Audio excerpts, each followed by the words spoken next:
Chamamos agora para ministrar a palestra sobre o mercado voluntário de carbono José Luiz Carraro, possui graduação em agronomia pela Universidade do Estado de Santa Catarina em 93. Atualmente exerce a função de coordenador do projeto Carbono Social em Rede, patrocinado pela Petrobras através do programa Petrobras Ambiental, edital de 2010.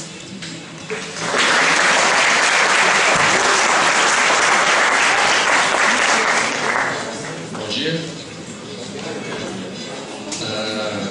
Bom, meu nome é José Luiz Carraro. Eu tenho o defeito de ser engenheiro agrônomo e fui formado aqui no CAP em 93. A gente estava comentando um pouco antes da palestra aí com o pessoal que não sei se vocês sabem por que o nome desse auditório é caverna.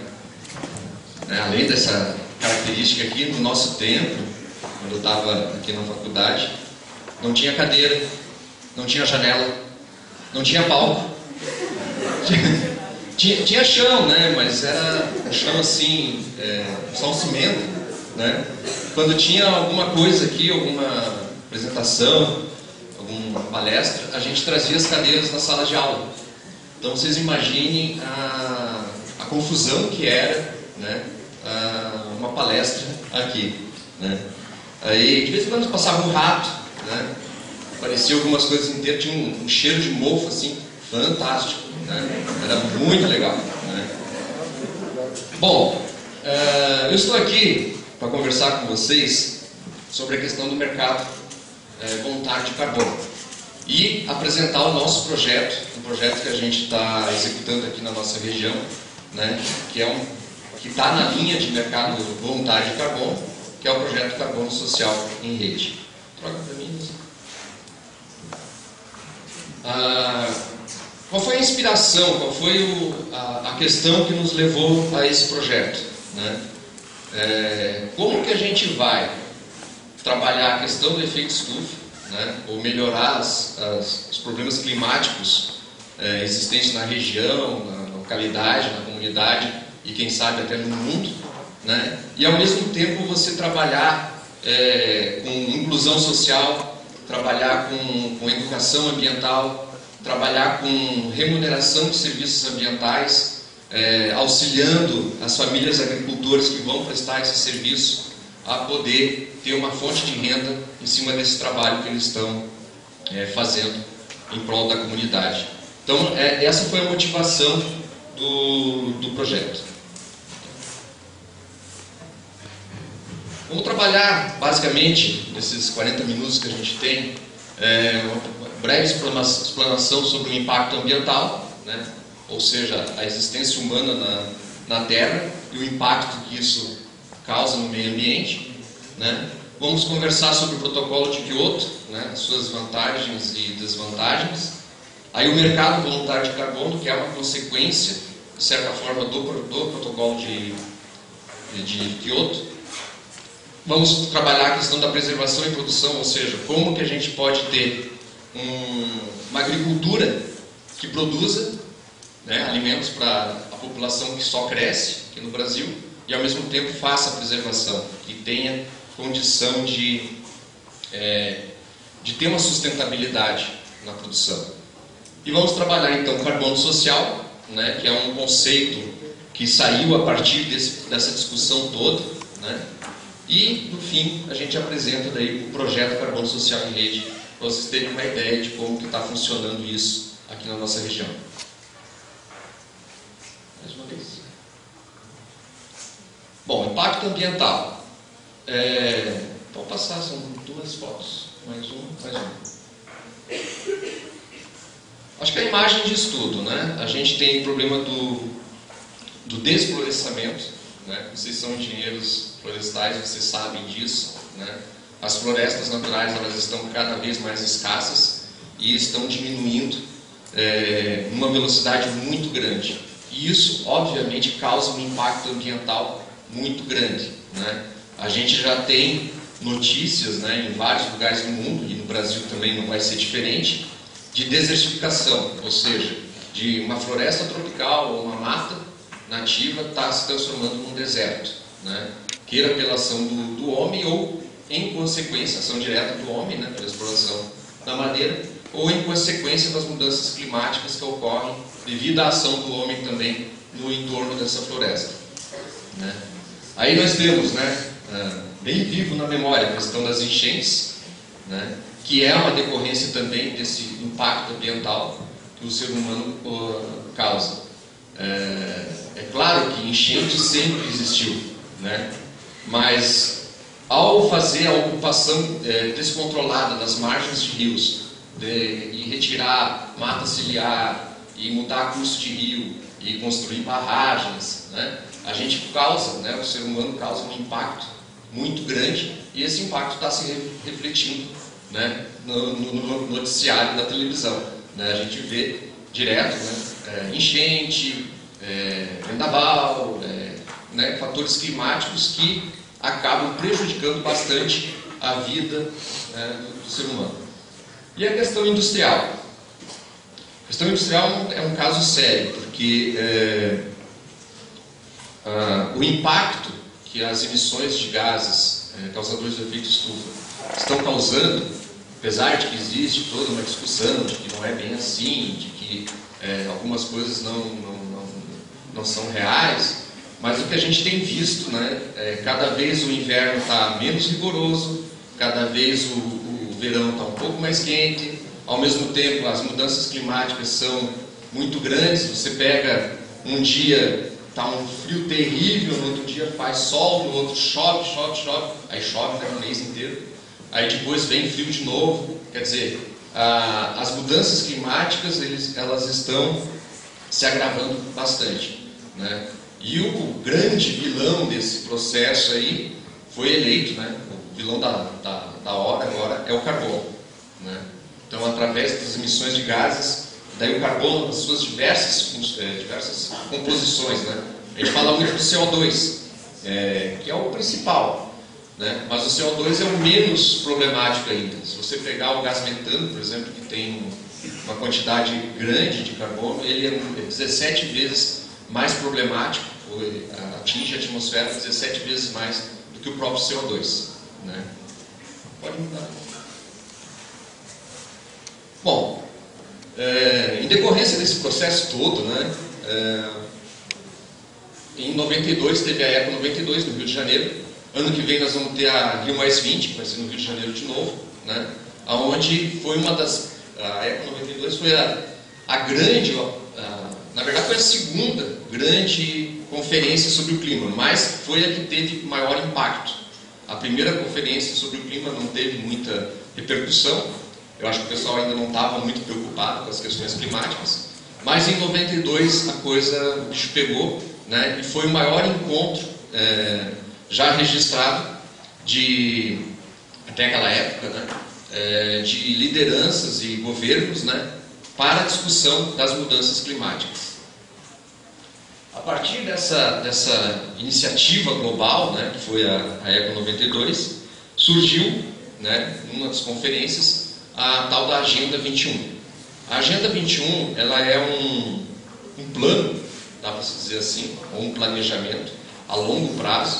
O 21 vem do século 21, então a expectativa deles é que esse plano pudesse ser executado durante todo o século 21, não está acontecendo como deveria, mas esse plano, a Agenda 21, ele trabalha várias questões com relação aos efeitos climáticos, dos impactos climáticos, que vão desde as dimensões econômicas e sociais, né, que daí a gente entra em toda essa questão da indústria, né, da ocupação humana, né, nas cidades, a conservação e gerenciamento dos recursos, que é bem importante também. A gente sabe, né, que a maioria dos recursos, ou quase todos os recursos naturais, são esgotáveis. Eles devem ser gerenciados com alguns cuidados, né, principalmente os recursos que decorrem de mineração, né.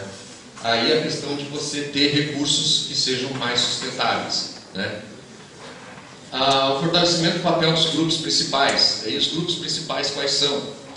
Por incrível que pareça, quando você fala em meio ambiente, as pessoas pensam muito na poluição das cidades e na poluição das indústrias. Eles são atores bastante importantes nesse processo. Mas, além desses, tem as crianças.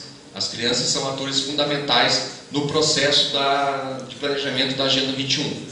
Por que isso? Porque só com a educação ambiental acredita-se que consiga reduzir o impacto que a vida humana, né, que a existência humana causa no planeta Terra. Então, uma nova geração está sendo formada, ou pelo menos a Agenda 21 pretendia isso, né, que uma nova geração fosse formada com uma visão diferenciada sobre o que é meio ambiente e como deve ser preservado e como deve ser explorado. Aí os meios de implementação. Na Agenda 21 foi o primeiro ensaio de como que se poderia transformar a questão da preservação ambiental num recurso econômico e financeiro. Ou seja, como que se ganha dinheiro, ou como que se poderia ganhar dinheiro, ou gastar dinheiro sabiamente, né, fazendo preservação ambiental. Então ali começou a surgir os primeiros debates sobre o tema. Isso culminou, né, ajudou a culminar com o Protocolo de Kyoto. O Protocolo de Kyoto, na verdade, começou a discussão no Canadá em 1988, na primeira conferência sobre o clima. Ninguém deu bola. Em 1988 a discussão ainda não era madura o suficiente para que as nações desenvolvidas tomassem uma atitude com relação ao impacto ambiental que eles causam. Em 90, na Suécia, se tentou de novo, né? E se começou a rascunhar as primeiras intenções do protocolo, né? Que até então não se sabia que se chamava Protocolo de Kyoto. Em 92, na ECO 92, então, que se tirou os encaminhamentos necessários para que, em 97, somente no Japão, o protocolo fosse elaborado. E em 99, ele foi ratificado por a maioria das nações desenvolvidas, menos os Estados Unidos. Os Estados Unidos, tem outros países que também não assinaram o protocolo, mas os Estados Unidos é o mais evidente deles, porque, queira ou não queira, é o maior poluidor, né? A nação mais poluidora que temos no globo hoje é os Estados Unidos, e ele não assinou o protocolo de Kyoto. Bom, o que o protocolo de Kyoto pensava? Basicamente em criar um mecanismo para reduzir a emissão dos gases do efeito estufa. Lembra que eu falei para vocês, o vilão da vez é o carbono. Então o protocolo de Kyoto, ele centrou todos os esforços na redução da emissão desses gases ditos causadores do efeito estufa.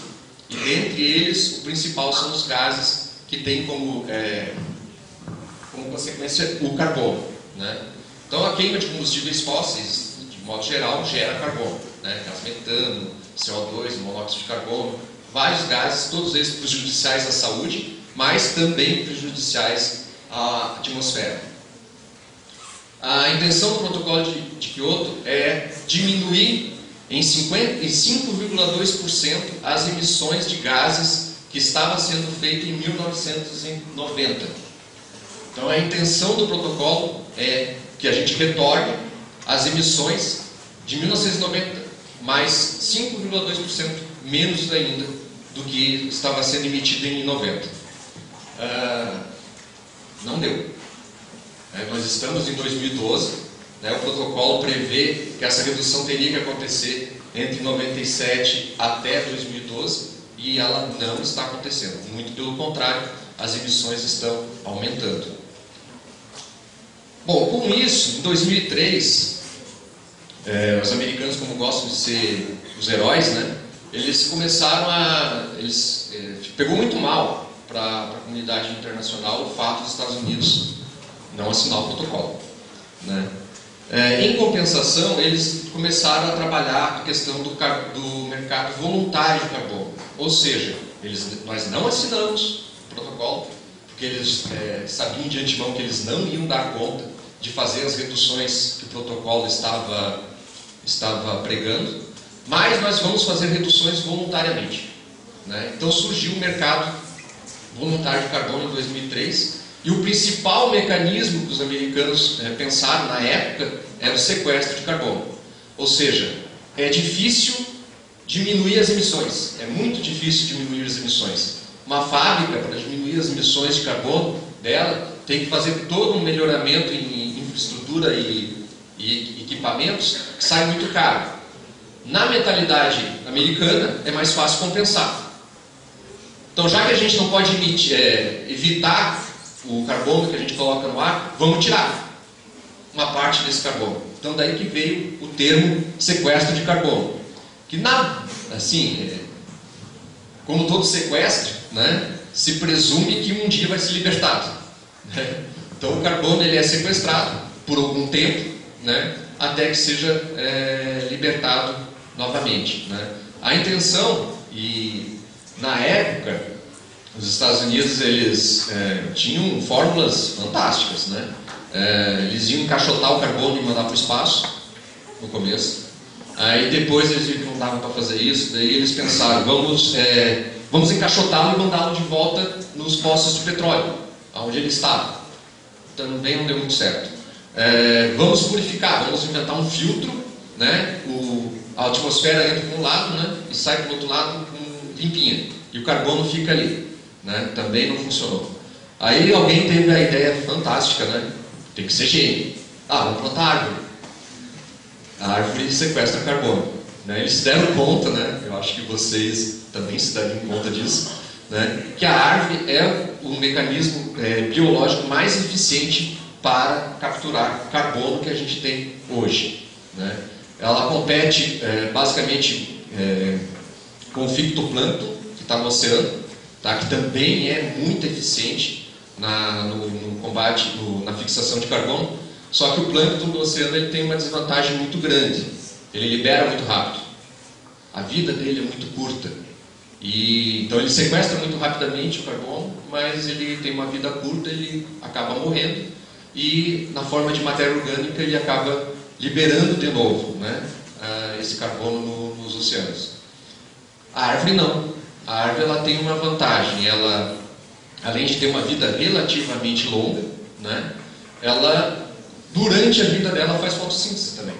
Então, além dela sequestrar o carbono no tronco, nas folhas, nas raízes, etc., né, ela libera oxigênio.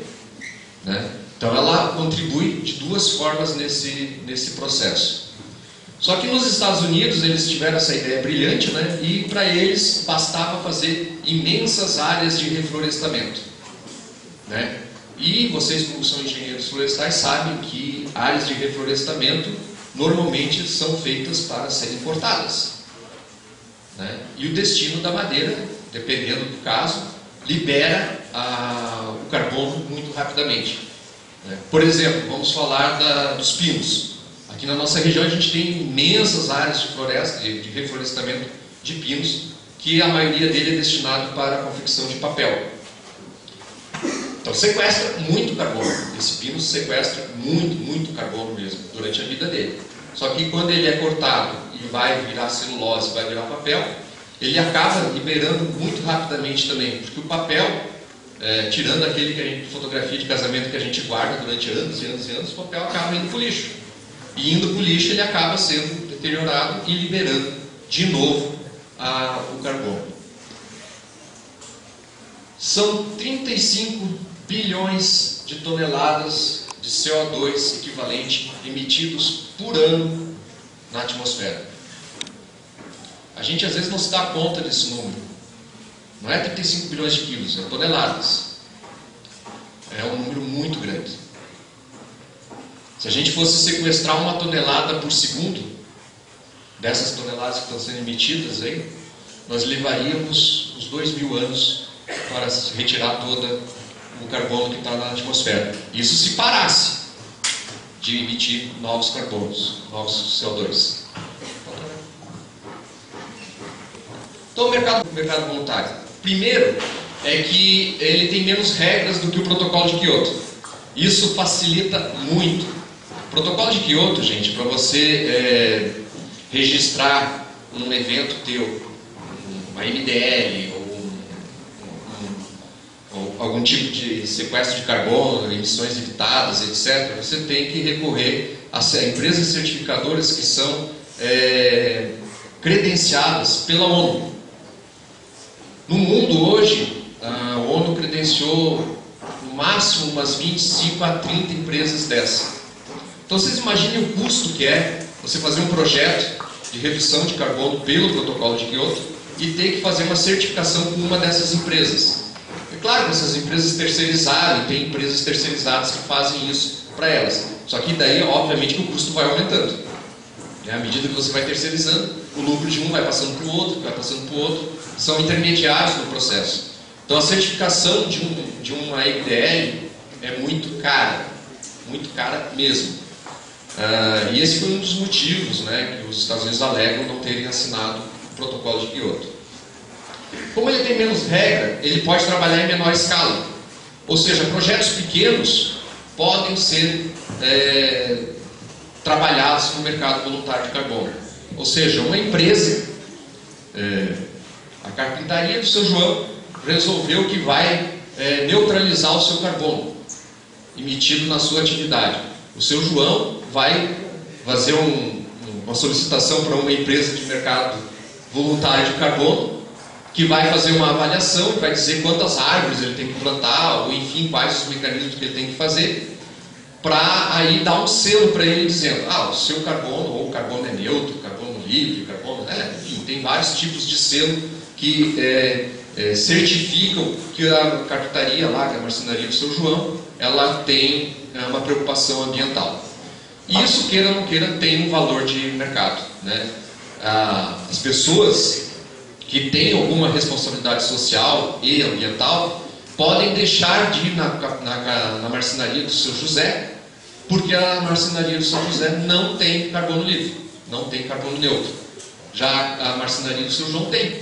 Eu vou dar preferência para essa marcenaria, né? Isso é muito abstrato, mas de modo geral a economia tem revelado que isso realmente acontece. As pessoas têm esse tipo de preocupação. E a inovação? O fato do mercado ser voluntário, as pessoas fazerem isso de forma voluntária, possibilita que seja feito de forma bastante inovadora. Ou seja, tem se inventado coisas, tem se inventado projetos de neutralização de carbono cada vez mais interessantes, né? Existem coisas que estão acontecendo a nível de planeta, né, nessa área, com várias questões, né? Desde o uso de energia limpa, né, através de aproveitamento de óleo de cozinha, aproveitamento, quer dizer, várias coisas que hoje são problemas ambientais estão sendo utilizados, né, num processo de reciclagem para a neutralização de carbono, né? E tem muitas empresas que estão fazendo isso. Uma coisa simples, por exemplo, tem empresas que adotou processo de digitalização de seus documentos. E tem empresas que emitiam 1 milhão, 2 milhões de folhas impressas por mês e hoje não imprimem nada. Isso tem um impacto. E isso é, com certeza, fundamental para o negócio dessa empresa, né? Ela tem essa preocupação ambiental, ela coloca isso no seu balanço social, né? Pode até ter aumentado um pouco o custo operacional dela, né? Que às vezes é mais fácil você imprimir um documento, ler e jogar fora, do que você ter que abrir o computador, baixar um arquivo PDF, fazer a leitura, etc. Né? Escanear uma assinatura digital, tem um mecanismo de assinatura digital para que os documentos tenham validade fiscal e etc. Né? Mas isso são coisas que várias empresas estão começando a fazer, né? E é apenas um exemplo. Mas no mercado voluntário a gente tem alguns problemas, né? O principal problema é a comprovação, né? Aí o cara coloca lá no outdoor: a minha empresa é livre de documentos e não imprime documentos. Mas como é que a gente comprova se realmente ela é livre de documentos? Aí você vai dizer, não, mas ela tem o selo de certificação de uma certificadora. Tá, e essa certificadora, será que não é dele? Será que ele não foi lá na junta comercial e registrou uma empresa para certificar carbono? E agora está usando essa empresa, esse selo que ele mesmo fabricou e dizendo que ele é responsável ambientalmente. Então essa é uma questão. O protocolo de Kyoto já tem um processo bem mais burocrático de certificação que evita esse tipo de coisa. Como eu falei, são só 20 e poucas empresas que fazem a certificação. E elas têm muito a perder se elas fizerem uma certificação errada ou fizerem uma certificação fraudulenta. Outra questão é a contagem dupla.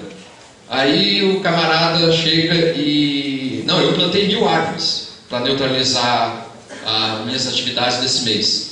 Aí outra empresa diz, eu plantei 1000 árvores também. E você vai ver, são as mesmas 1000 árvores. É o que a gente chama de dupla contagem.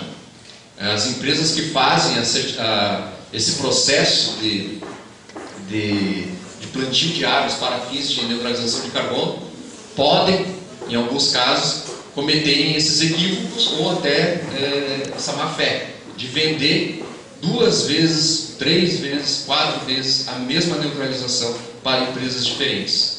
E é difícil, vocês não imaginam como é difícil de você conseguir levantar isso. É muito complicado. A questão do preço também é um problema, né?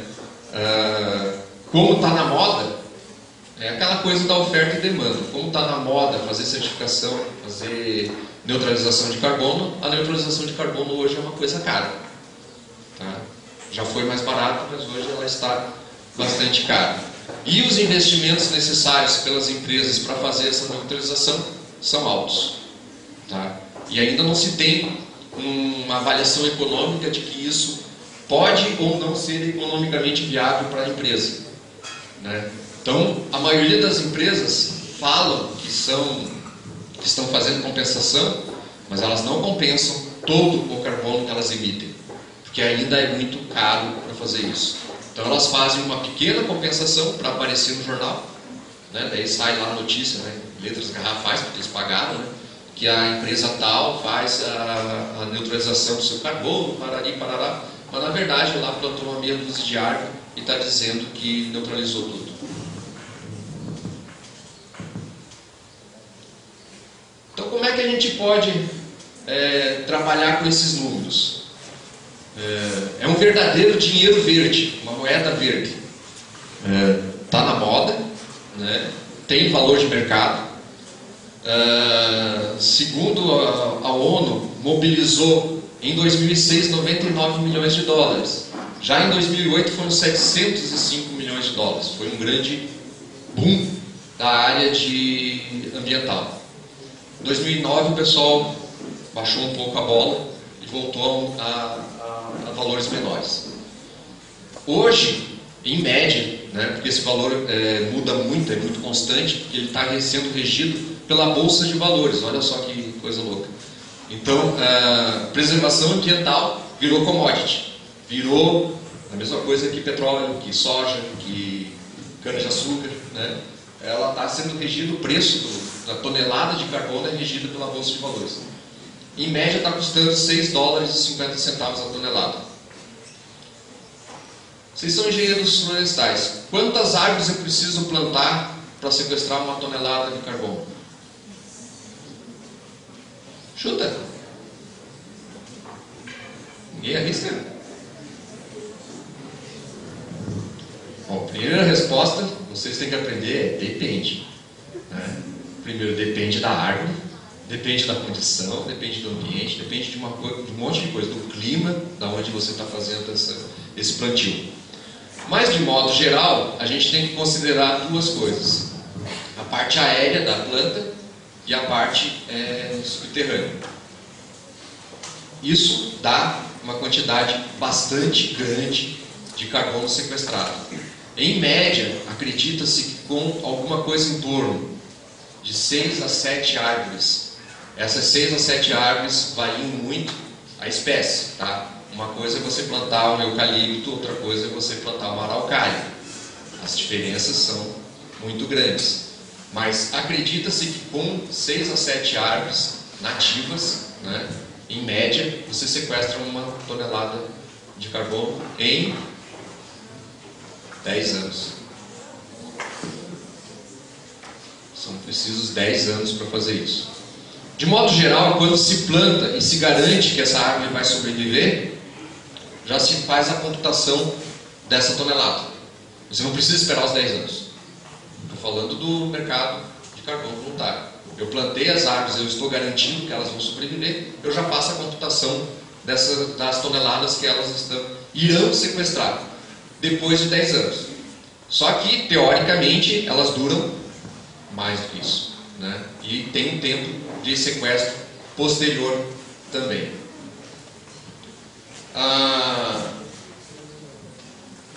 Em 2010 foi plantado uma área suficiente de mata de árvores, na verdade, que daí entra também as parafins de reflorestamento, que sequestrou 131 milhões de toneladas de CO2.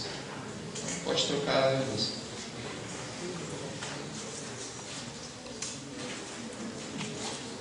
Tá, 131 milhões de toneladas de CO2.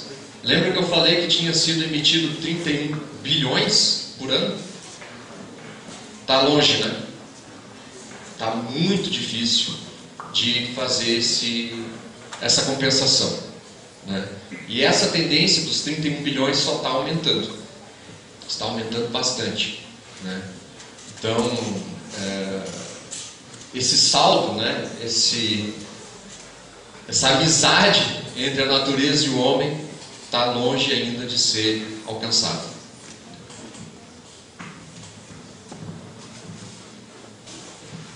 Vamos trabalhar um pouco de preservação e produção. Como que um agricultor pode trabalhar a sua produção, tirar o seu sustento, o sustento da sua família, né? E ao mesmo tempo não prejudicar o meio ambiente? É um processo bastante complexo, não é uma coisa simples. Hoje no Brasil isso está sendo tentado via força de lei, né? Tem aí o Código Florestal em vigor e tem o Código Florestal que está sendo, que foi votado agora, que foi aprovado na Câmara dos Deputados, vai para o Senado. Mas na força de lei a gente já viu que não vai funcionar, né? Porque é complicado, né? Você chegar para o agricultor e dizer assim: ó, meu amigo, tá vendo essa área aqui? Tu não pode mexer. Tu não pode mexer porque, veja bem, está dando enchente lá na cidade. E ele vai pensar assim: eu com isso, né? Eu tenho que dar leite para minhas crianças, eu tenho que manter minha família, e essa área vai me fazer falta. Eu preciso dessa área, né? Então o que acontece? Tem reserva legal, tem APP, tem matilhar, tem toda aquela coisa, e o agricultor vai aos pouquinhos, né, desmatando, aos pouquinhos usando aquela área, né? E a gente não pode culpar ele disso, porque ele precisa sobreviver. Do mesmo jeito que a gente, quando está na cidade, constrói na beira do rio, né? Ou será que na cidade alguém respeita os 30 metros de mata ciliar? Uma vez me perguntaram isso: tá, mas o que você vai fazer? Vai arrancar o asfalto do lado do rio e destruir as casas e plantar árvores na cidade? Aí a gente fica pensando, a gente pensa um pouco, parece um absurdo, né? Meu Deus, não dá para fazer isso. Mas depois de um tempo você começa a analisar, tem cidades que estão fazendo isso sim. Porque a coisa ficou num estágio tão impossível de manutenção, que a solução está sendo essa: vamos quebrar tudo e vamos fazer de novo. Bom que gera emprego, né? Você desmanchar tudo e fazer de novo gera um monte de emprego. É muito bom para a economia, né? E pode ser a longo prazo excelente para o meio ambiente. Aqui nós temos uma propriedade rural esquematizada aqui, mais ou menos como ela é, ou como a maioria das propriedades rurais são. Não deu para colocar as legendas ali, os números, mas ali no 1 e no 5 vocês podem ter uma ideia que são a questão da monocultura. A maioria das propriedades rurais na nossa região, no Brasil como um todo, trabalham lavouras em monocultura. Qual que é o problema de você trabalhar a lavoura em monocultura? Você aumenta um monte a produtividade daquela área. Se eu plantar só soja naquela área, eu vou ter uma produtividade de soja por hectare muito boa, mas eu vou ter muito impacto ambiental também. E para mim poder resolver esse impacto ambiental, o que eu tenho que fazer? Eu tenho que irrigar, eu tenho que botar agrotóxico, eu tenho que trabalhar com adubo químico, e isso vai ter impacto no meio ambiente depois. Questão da mata ciliar. Quase não existe nas propriedades. As fontes d'água não são protegidas, a grande maioria delas não é protegida. Os animais entram e bebem água direto na fonte, da mesma água que o agricultor pega para dar para a família. Estão vendo o ônibusinho amarelo ali? É outra característica interessante da nossa sociedade. A gente está pegando as crianças que moram no campo e trazendo para a cidade para estudar. Que coisa legal, né? A gente está tirando lá do campo, trazendo para a cidade. Você acha que essa criança quer voltar para o campo? Depois que ela vem para cá, vê internet, vê televisão, Sky, pega ônibus, né? É um troço muito legal morar na cidade. Então você acaba fazendo acelerando o êxodo rural com essas atitudes políticas, né? Quando antigamente as escolas eram isoladas, as escolas estavam no campo e as escolas ensinavam as crianças a serem agricultores, né? E essa questão, esse sentimento, né, de que quem mora no campo é matuto, é caipira, né, é atrasado, é um sentimento complexo, né, que exclui essas populações e acaba forçando com que elas venham para a cidade, né, onde elas vão ser excluídas também, né, porque acabam na periferia, nas favelas, né, em subempregos. Pode tocar. Agora imagine a mesma propriedade, né, trabalhando de forma diferente. A mesma área de lavoura, mas agora com diversidade, com outras culturas sendo plantadas, para que ele não tenha aquele problema de sazonalidade. Ou seja, se ele só planta feijão, ele vai ter dinheiro e trabalho em 2 épocas do ano. Ele planta o feijão e colhe o feijão. Daí vai ter o dinheiro da colheita do feijão. O resto do ano ele não tem atividade econômica e não consegue, então se ele não guardar o dinheiro, não fazer empréstimo no banco, etc., ele não consegue se manter. Tendo diversidade, ele pode ter culturas de verão, culturas de inverno, e essas culturas, se bem trabalhadas, elas diminuem bastante o impacto ambiental, inclusive diminuindo doenças e pragas que essas culturas teriam se elas fossem cultivadas no formato de monocultura. A questão da floresta, ali no 6. Recompor a floresta, ela, como eu falei, é uma questão de força de lei. Tem que recompor a reserva legal e as áreas de preservação permanente. Mas imaginamos que isso possa ser feito com algum ganho econômico para o agricultor. Que ele tenha uma atividade econômica nessas áreas. Ou seja, que preservar seja lucrativo. Ou pelo menos seja sustentável economicamente para ele, né? Então é uma das questões que tem que ser trabalhada, né? Hoje, do jeito que está o Código Florestal, a reserva legal e as áreas de APP são imexíveis, não pode fazer nada. E poderia, de alguma forma, num formato sustentável, ter uma exploração nessas áreas também. Pode trocar. Agora vamos pegar o outro lado da moeda, a cidade. Trânsito, né? Todo mundo quer ter carro, né? Coisa boa ter carro. O asfalto ali, ó, beira-mar, né? Beira-rio.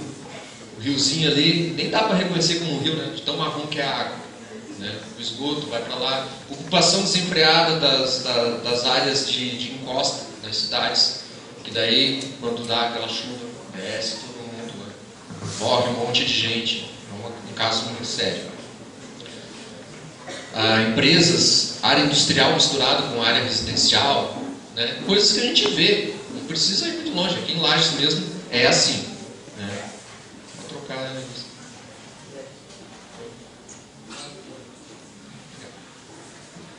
Agora imagine essa cidade ali. O que a gente fez com os carros? A gente não jogou fora os carros, a gente colocou transporte coletivo. Quando você coloca transporte coletivo numa cidade, e esse transporte é de qualidade e barato, as pessoas deixam o carro na garagem. O carro vira uma coisa de final de semana.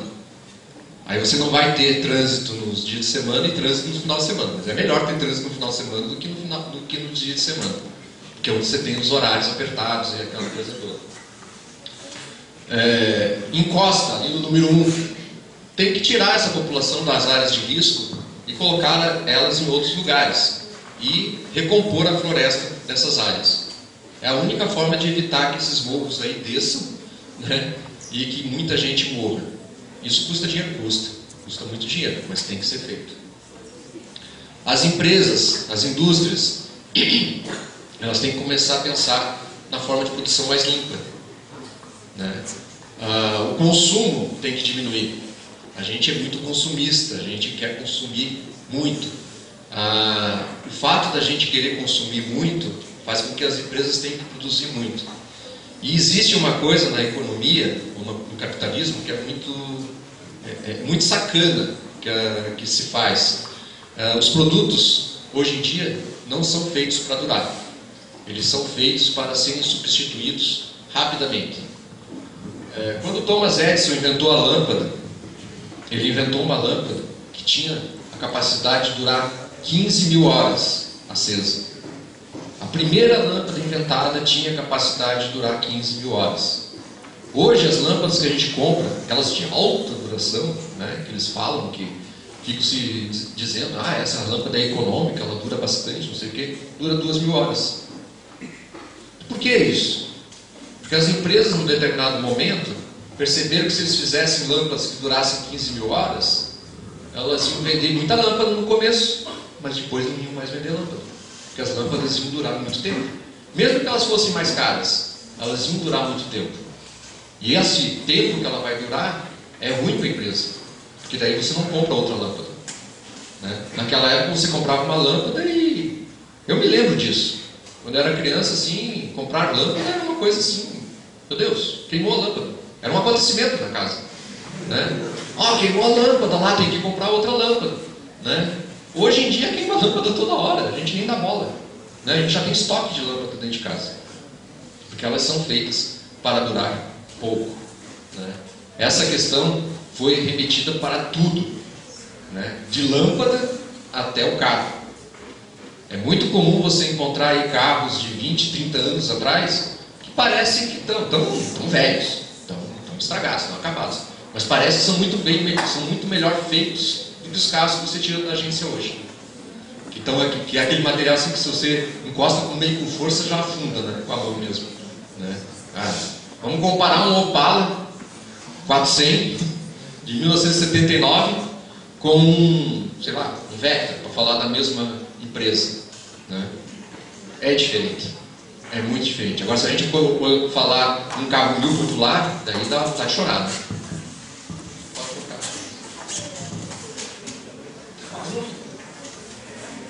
Bom, vamos falar do carbono social. O carbono social foi uma tentativa, isso a gente pode se orgulhar, tá? Hoje o carbono social ele é reconhecido mundialmente, mas a primeira pessoa que começou a falar nisso e que lançou o conceito é um brasileiro, tá?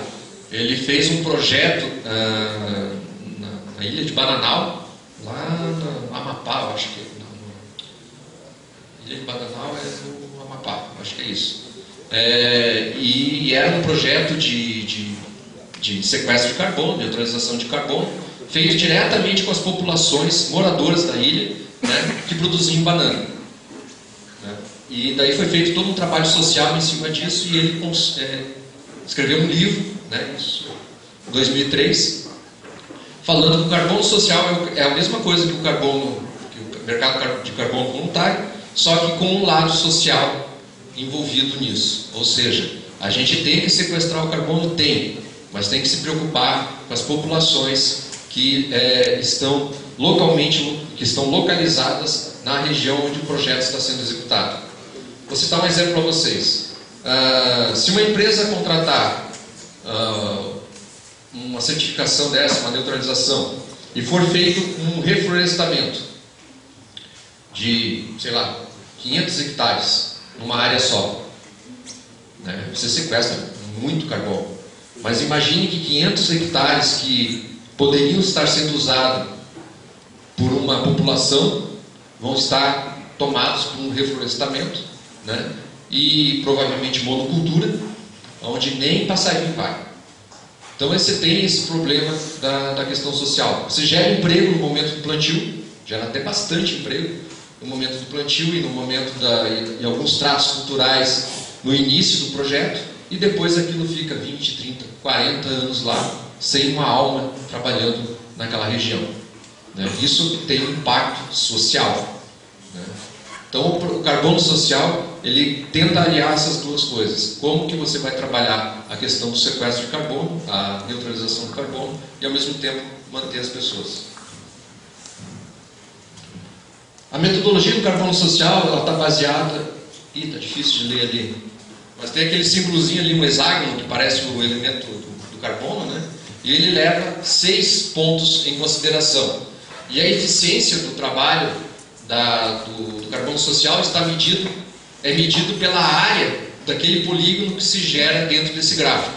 Ou seja, considerando as questões sociais, as questões humanas, as questões financeiras, as questões naturais, a biodiversidade e o carbono que foi retido no projeto, você tem a eficiência do projeto. E essa eficiência que é comercializada. Não é simplesmente a tonelada de carbono absorvido. Então isso tem um valor muito grande, né? Você começa a ampliar a noção de que os impactos ambientais da vida humana na Terra não estão restritos somente às emissões de gases causadores de efeito estufa. Tem todo um entorno, existem pessoas, existem animais, existem biodiversidade, existem outras características que devem também ser preservadas e trabalhadas, né? É para isso que o carbono social tem trabalhado, foi criado. Vamos falar rapidamente agora do nosso projeto. Nosso projeto se chama Carbono Social em Rede. A gente fez esse projeto em 2006, submetemos a Petrobras no edital de cidadania. A Petrobras não aprovou o projeto, né? Porque a gente submeteu num edital de cidadania, é um edital para trabalhos sociais. A gente tinha a intenção de que o carbono social fosse um trabalho social também, por isso que a gente submeteu naquele edital. Aí a gente recebeu a resposta deles dizendo que não, que o projeto é muito interessante, tal, aquela coisa toda, mas que não foi contemplado. Só que junto com essa resposta veio uma mensagenzinha subliminar. Mandem de novo esse projeto no edital ambiental. Aí a gente mandou.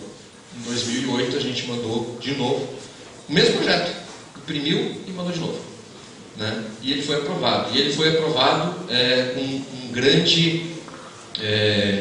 uma boa colocação, né? De 3.500 projetos, apenas 48 projetos foram aprovados em 2010, foi o ano que acabou saindo o resultado.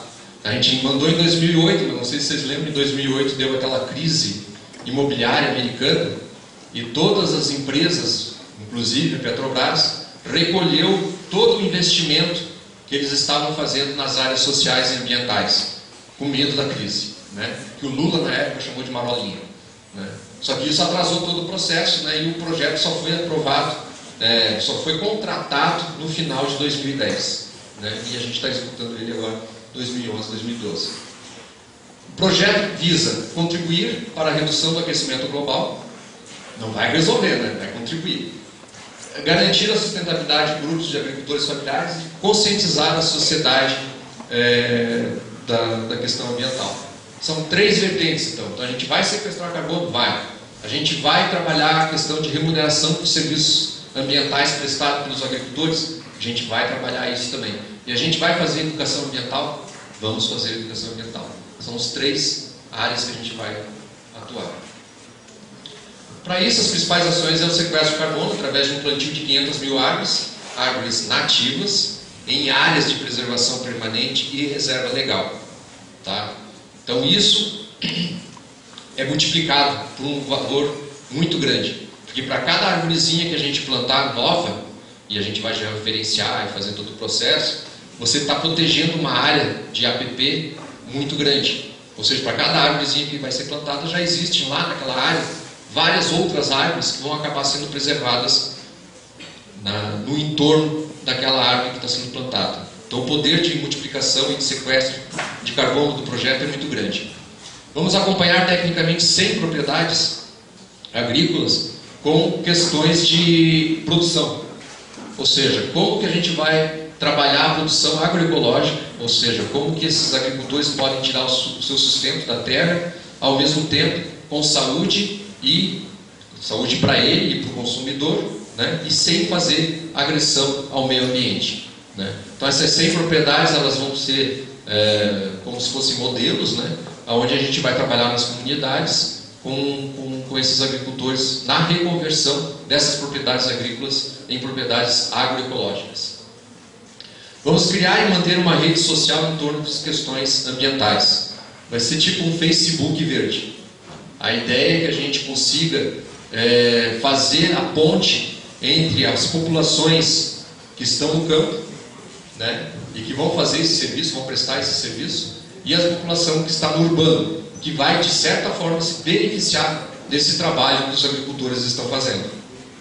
Ou através do consumo de alimentos mais saudáveis, ou da questão da preservação mesmo, da questão ambiental que esses agricultores estão fazendo. E vamos, por último, captar recursos via internet para financiar essas atividades e, principalmente, remunerar os agricultores que prestarem serviços ambientais. Então a ideia é muito simples. A gente vai plantar as 500 mil árvores, as 500 mil árvores a gente vai tentar que empresas adotem essas árvores na perspectiva de neutralização de carbono. O dinheiro que essas empresas estariam pagando pela neutralização por essas árvores, pela neutralização do seu carbono, seria revertido diretamente para os agricultores que estão prestando esse serviço. Ou seja, em vez de comprar uma área enorme e plantar 600 hectares de floresta, a gente vai estar fazendo isso pulverizado em diversas áreas, diversas propriedades, serão mais de 1000 propriedades na região que vão participar do projeto e receber essas árvores. Metodologia. A gente está trabalhando com a montagem de viveiros nas escolas do campo. Como eu falei para vocês, a questão da educação ambiental é muito importante e as escolas do campo ainda existem, tá? Por incrível que pareça, ainda existem. São escolas nucleadas, né, que reúnem as crianças de várias comunidades, mas que têm um enfoque de trabalho voltado para a formação humana mesmo. Não é só aquela coisa da história, geografia, matemática, português, SPB, etc. É uma perspectiva de formação para a cidadania. Trabalhar a produção de mudas e educação ambiental nessas escolas, plantar e acompanhar as mudas nas áreas de APP dos pais dessas crianças, georreferenciar e documentar a evolução dessas árvores, para a gente ter certeza de que essas árvores existem, e que elas foram plantadas e que elas estão sobrevivendo. Disponibilizar as árvores para adoção de pessoas e empresas ambientalmente responsáveis, daí via internet, como eu já tinha comentado. Remunerar os agricultores que prestam esses serviços ambientais, né? E fomentar projetos ambientais nessas propriedades para a reconversão da produção deles na área da agroecologia, né? E principalmente na utilização dessas áreas reflorestadas de forma econômica também, né? Através de sistemas agroflorestais.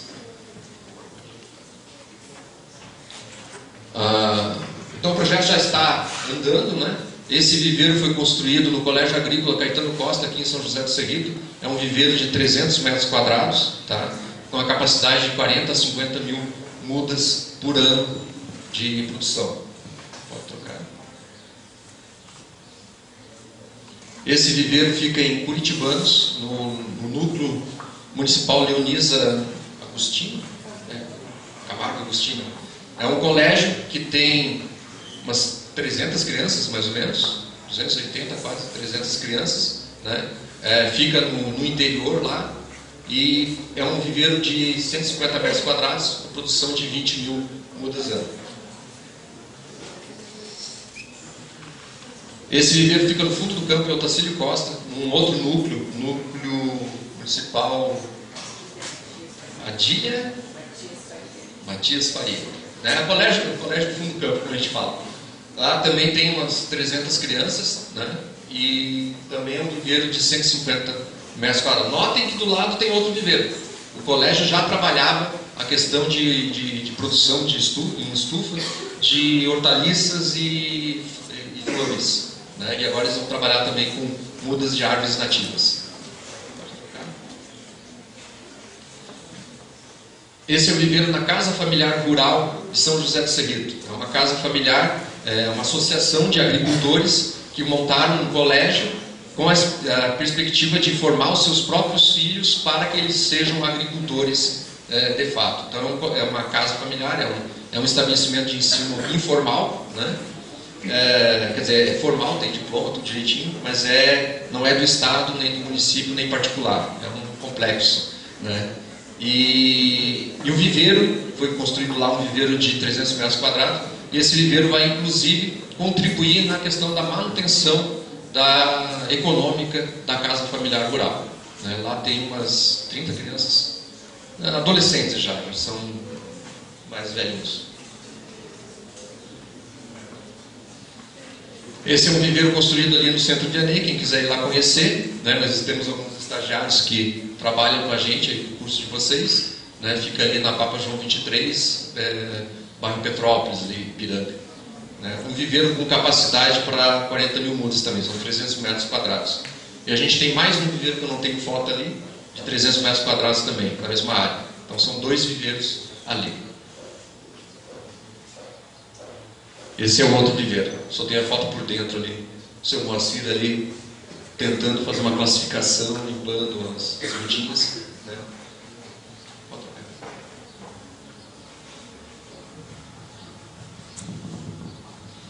Aqui um pouco da metodologia de como funciona o projeto, né? Então a gente vai produzir 500 mil mudas e a gente tem que distribuir essas mudas, né? Então existe um processo de registro dessas árvores. Não sei se vocês estão percebendo aqui, a menininha lá em São José do Cerrito recebeu a muda, ela está etiquetada, ela tem um número de série, essa muda tem um cadastro, um sistema de informática, onde diz a espécie, diz a data, diz o nome da pessoa para quem foi doado e inclusive tem o georreferenciamento dessa árvore.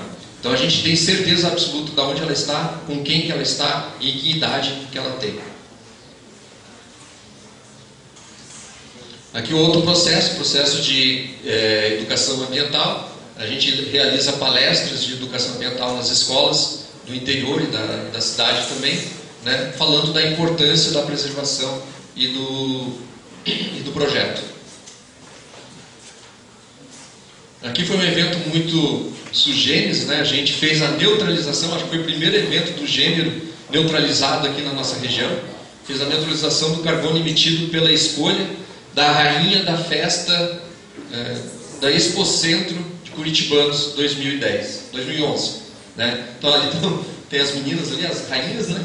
As candidatas a rainhas, cada uma delas plantou uma árvore, né? Foram 35 árvores, se não me engano, né? Que agora não me lembro de quantas toneladas estavam sendo. É um evento pequeno, né? Não é um evento assim, um Rock in Rio da vida, né?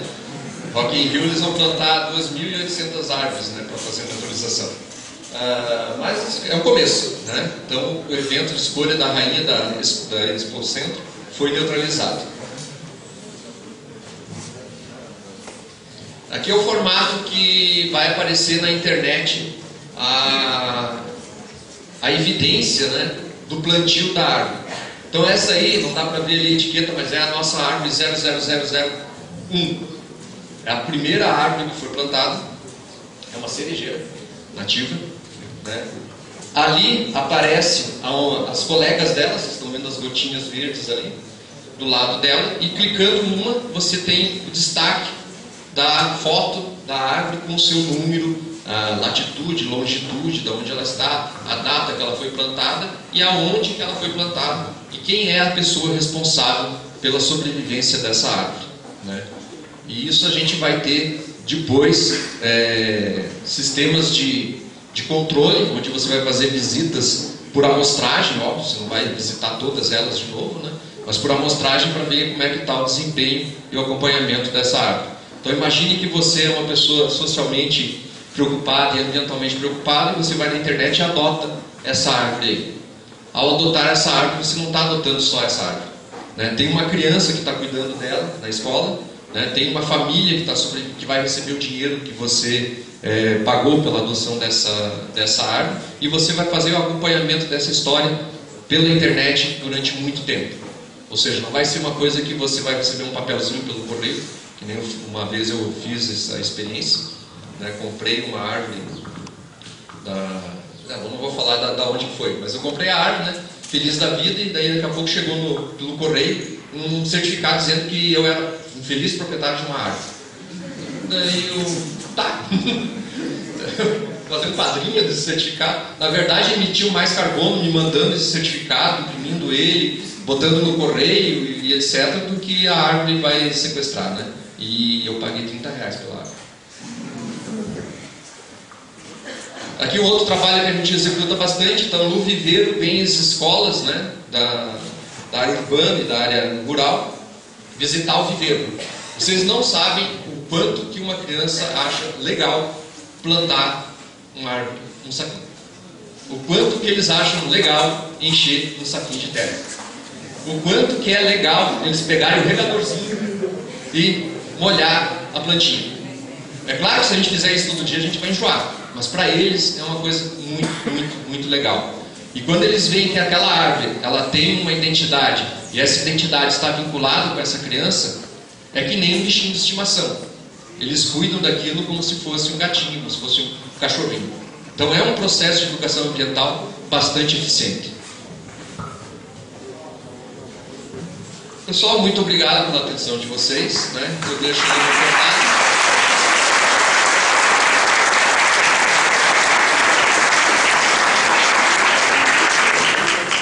Se alguém tiver alguma pergunta.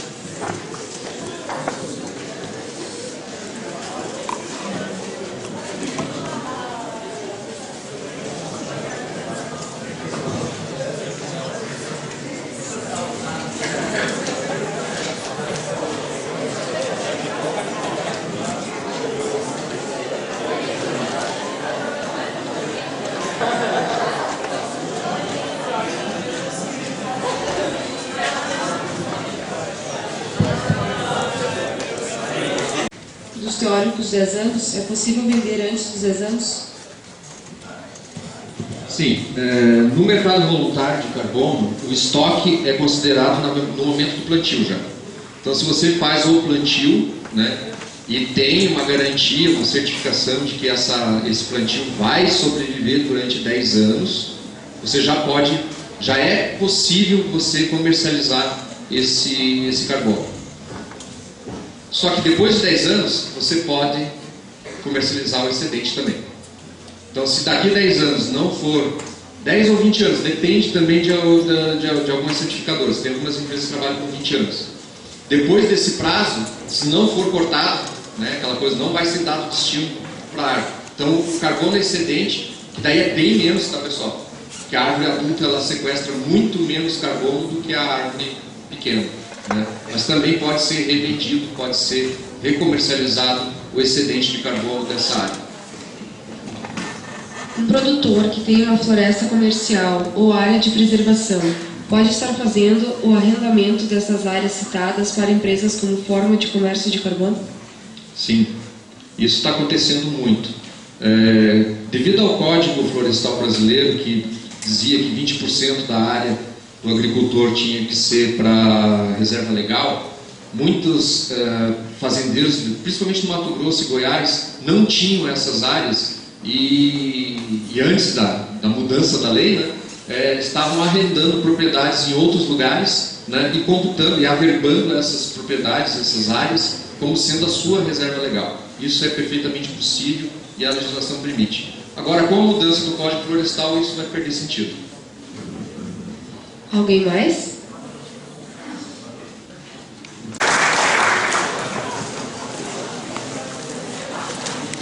Chamamos também o professor Álvaro Mafra para receber uma lembrança.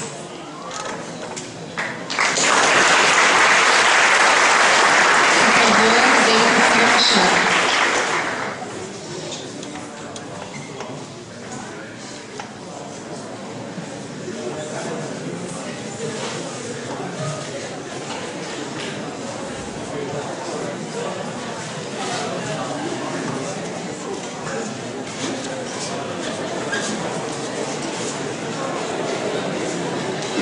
Agradecemos a presença de todos e retornamos à tarde, às 14 horas, com a palestra O Papel do Engenheiro Florestal na Certificação Florestal, com André Silveira Rosa. Obrigada.